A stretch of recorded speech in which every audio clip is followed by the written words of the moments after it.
The Colorado Senate came to an agreement on Wednesday to add another $106 million to the state's transportation projects, bringing its version of the transportation budget to $336 million.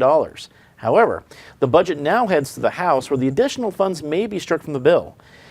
David, the addition of $106 million seemed like a big idea, but more than a few outlets are saying, don't count your chickens yet. I guess in this case, don't count the lanes of the highway yet.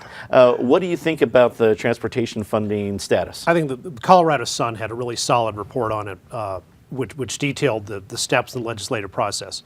When the bill the long bill, the general appropriations bill, comes over from the Senate to the House will automatically vote to strip all the Senate amendments. That's just how things are done. And then the House will add back in its own amendments, then they'll differ, and then things go back to the Joint Budget Committee again to try to reconcile things. The House leadership was not exactly friendly to the idea of more spending for transportation, and with the Joint Budget Committee being 4-2 Democratic to Republican, maybe the Democratic senators will really fight for the transportation funding, but maybe not. I think sort of the party's overall view was well expressed by then Representative Faith Winter last spring when she said, no, we don't want to spend more money on roads. We're trying to get people out of their cars and into government-controlled transit. Now, she's not saying that now, but this is an example of when, a gaffe, as Michael Kinsley said, is when a politician accidentally tells the truth. Indeed. Ben, what do we think about the chances of this $106 million, or even a large portion of it, sticking around, especially since it came from a Republican amendment in the state Senate? I think, all signs are that it's pretty slim. And I think the other kind of reality here is that $106 million is really a drop in the bucket in terms of the full budget and infrastructure needs that we have in Colorado, which total into the tens of billions.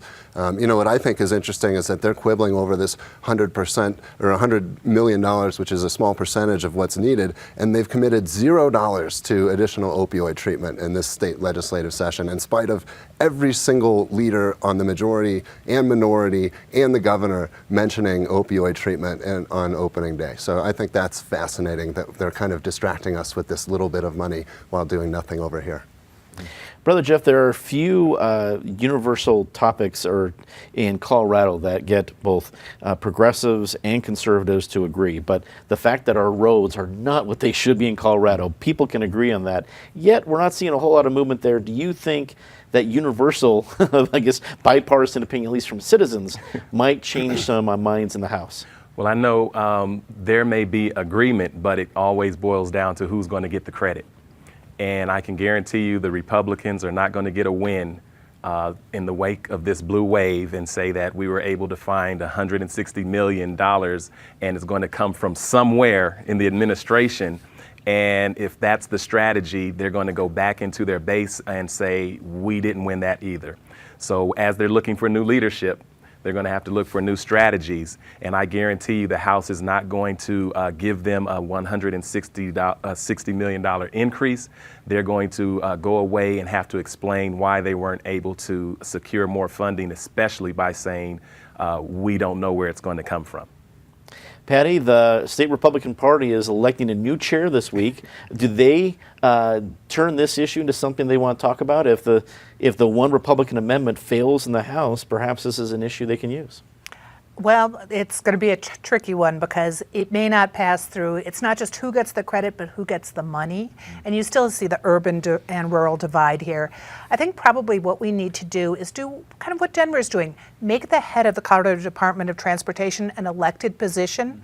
And an election year, miraculously, somehow the potholes are filled in. Somehow the roads look a lot better. So I think that might be a solution for Colorado. Otherwise, it's a good year for our budget. People are feeling flush. We've got the hospital provider fee settled for a while. There is money, but it is going fast. You've got the full day kindergarten. You've got this. Everyone is looking for their piece of the pie, except maybe the opioid fighters. So we're going to see some changes in this budget before it comes out.